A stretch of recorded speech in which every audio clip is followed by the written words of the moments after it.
April 30th, 1945. Adolf Hitler, the most hunted man in the world, supposedly put a pistol to his head, swallowed a cyanide capsule, and died in a bunker under Berlin.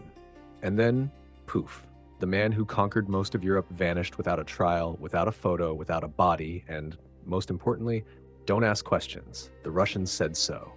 And who doesn't trust Joseph Stalin for transparency? If that already smells like a bag of old bratwurst, it should. Because in this rock-solid TV investigation, we're going to show you how the official story of Hitler's suicide is one of the greatest fairy tales ever told, right up there with The Science is Settled. We're about to tear into FBI files, CIA cover-ups, Vatican ratlines, Argentinian hideouts, and maybe, just maybe, some burned mustache hairs. Ready?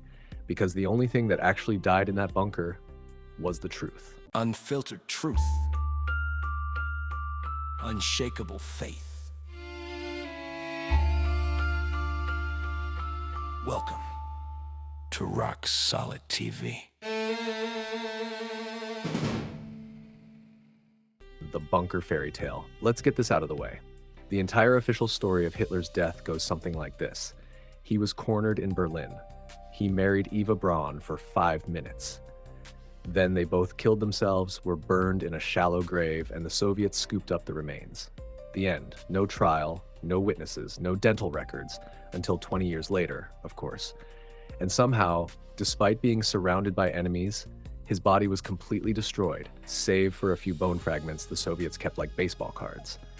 Now here's the part that really gets me. Even though this was allegedly the most important manhunt in modern history, nobody thought to document the most important moment. You know, the proof of death?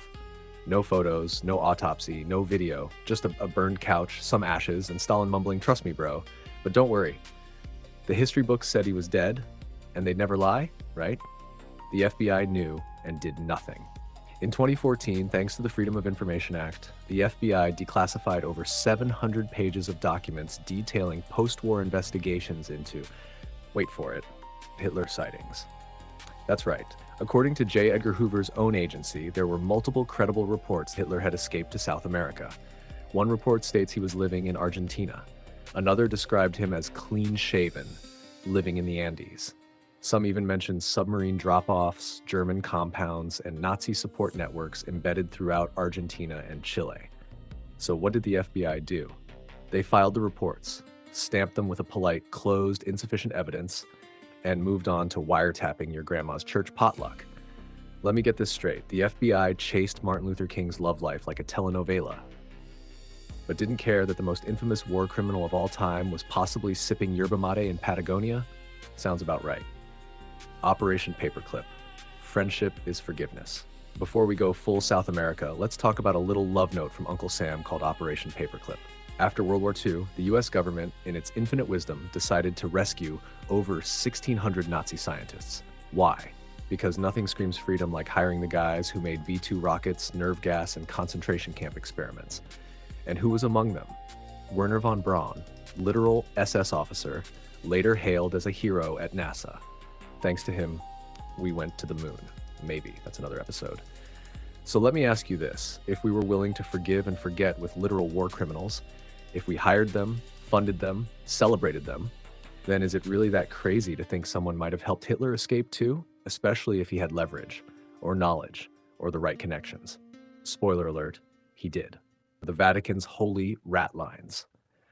Let's talk about how the Vatican, accidentally on purpose, turned into a Nazi travel agency. They didn't call them ratlines for nothing. These were secret escape routes for fleeing Nazis, built with Vatican documents, Red Cross papers, and the occasional forged baptismal certificate for extra holiness.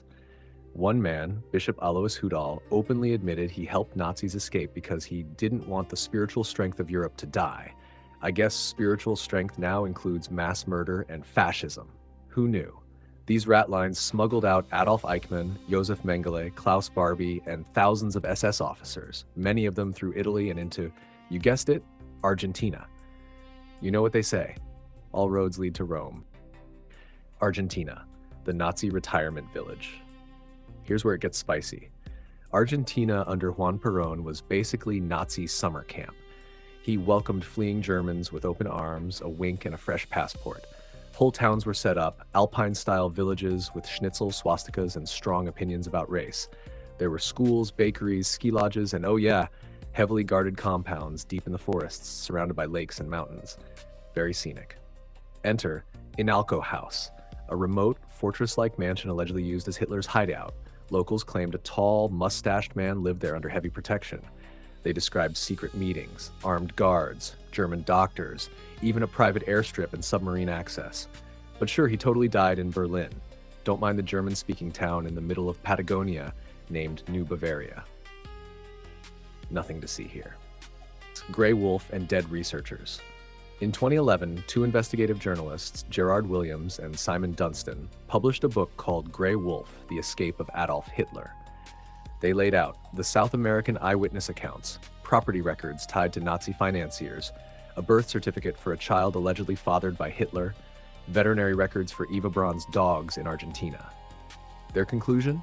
Hitler lived in Argentina until 1962 under heavy protection and died in exile.